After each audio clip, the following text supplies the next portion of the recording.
देखो सबसे पहले हम जो है वो पूरा ग्राफ समझते हैं। ठीक है, इस पूरे ग्राफ को हम कहते हैं रॉक सॉल्ट रीजन। ये जो हमारे पास पूरा ग्राफ है ना, इस पूरे ग्राफ को हम कहते हैं rock salt reason.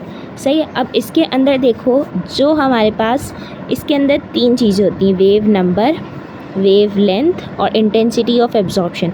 Intensity of absorption में ये पूरा ग्राफ बना हुआ आएगा। वेव लेंथ हमारे पास होती है, वेव लेंथ हमारे पास कितनी होती है 2.5 से 15 और वेव नंबर होता है 667 से 4000 तक। सही। अब ये देखो यहाँ पे ये दोनों छोटे छोटे हैं, ये दोनों बड़े बड़े हैं, तो ये इस तरीके से भी याद रख सकती हो। ठीक है, उसके बाद हमारे पास क्या होगा, उसके बाद ये है कि यहाँ पे देखो 667 से 1300 तक हमारे पास जो रीजन आता है वो आता है फिंगरप्रिंट रीजन, और 1300 से 4000 तक जो रीजन आता है वो आता है ग्रुप फ्रीक्वेंसी रीजन। ये वाली बात हो गई। उसके बाद हमारे पास देखो यहाँ पे दो वाइब्रेशंस होती हैं। 667 से 1300 तक होती हैं बेंडिंग वाइब्रेशन, 1300 से 400 तक होती है स्ट्रेचिंग वाइब्रेशंस। ये वाली बात हो गई। उसके बाद हमारे पास देखो यहाँ पे ये जो पीक्स आ रही हैं, अब ये पीक्स को हमने गौर से देखना है। मैं इसको थोड़ा सा जूम कर देती हूँ। देखो ये हमारे पास एक पीक आ रही है 1700 पे। सही है, 1700 पे हमारे पास ये वाली पीक आ रही है। सही है। अब 1700 के डबल क्या होता है, मतलब 1700 मल्टीप्लाई बाय 2 क्या होता है हमारे पास 3400 ये आता है। तो अब देखो 3400 पे भी हमारे पास क्या आ रहा है, एक पीक आ रही है। 1700 का डबल क्या है 3400, तो 3400 पे भी एक पीक आ रही है।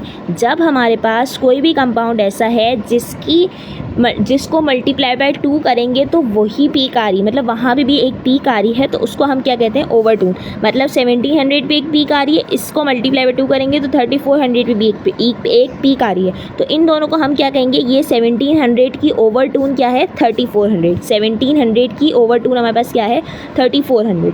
ये वाली बात हो गई। उसके बाद देखो यहाँ पे ये पीक चल रही है, ये पीक पूरी एक साथ चल रही है। बीच में देखो ज़रा सा गैप आ गया। ठीक है, ज़रा सा गैप आ गया तो ये क्या होता है, कपल इंटरेक्शन हो गई। मतलब कि सीधा चल रहे थे और एक हमारे पास बीच में छोटी सी एक ज़रा सी चुन्नी सी पीक बन गई, तो इसको हम कहते हैं कपल इंटरेक्शन। सही, यानी कि कार्बोनाइल ग्रुप की यहाँ पे कपल इंटरेक्शन हो गई है। सही है। कपल इंटरेक्शन के नतीजे में हमारे पास क्या बनता है, हाइड्रोजन बॉन्डिंग बनती है। सही है, कपल इंटरेक्शन के नतीजे में हमारे पास क्या बनती है, हाइड्रोजन बॉन्डिंग। अब देखो ये वाली पीक को ऑब्जर्व करना, ये वाली पीक यूँ चल रही है। सही, ये वाली पीक यूँ चल रही थी। अब हमारे पास देखो यहाँ पे ये पीक चल रही है, तो यहाँ पे ये डॉटेड लाइंस नज़र आ रही हैं, ये वाली जो डॉटेड लाइंस है, एक नॉर्मल पीक हमारे पास ये है, डॉटेड लाइंस ये आ रही हैं।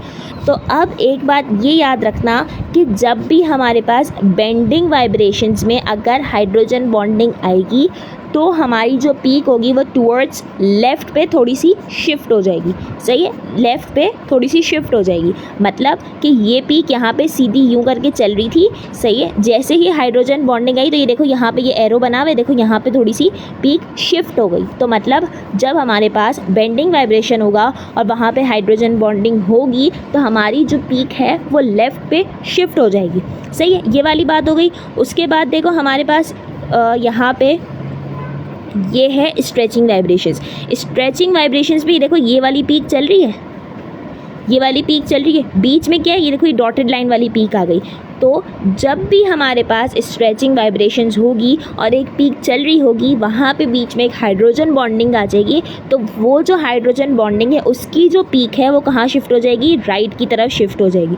मतलब कि हमारे पास अगर स्ट्रेचिंग वाइब्रेशंस होगी तो स्ट्रेचिंग वाइब्रेशन से पीक कहाँ शिफ्ट होगी, राइट पे, और अगर हमारे पास बेंडिंग वाइब्रेशन होगी तो हमारी पीक किधर शिफ्ट हो जाएगी, लेफ्ट पे। सही है, ये वाली बात हो गई। और बाकी ये पूरा रॉक सॉल्ट रीजन और बाकी सब चीज़ें मैंने एक्सप्लेन कर दी।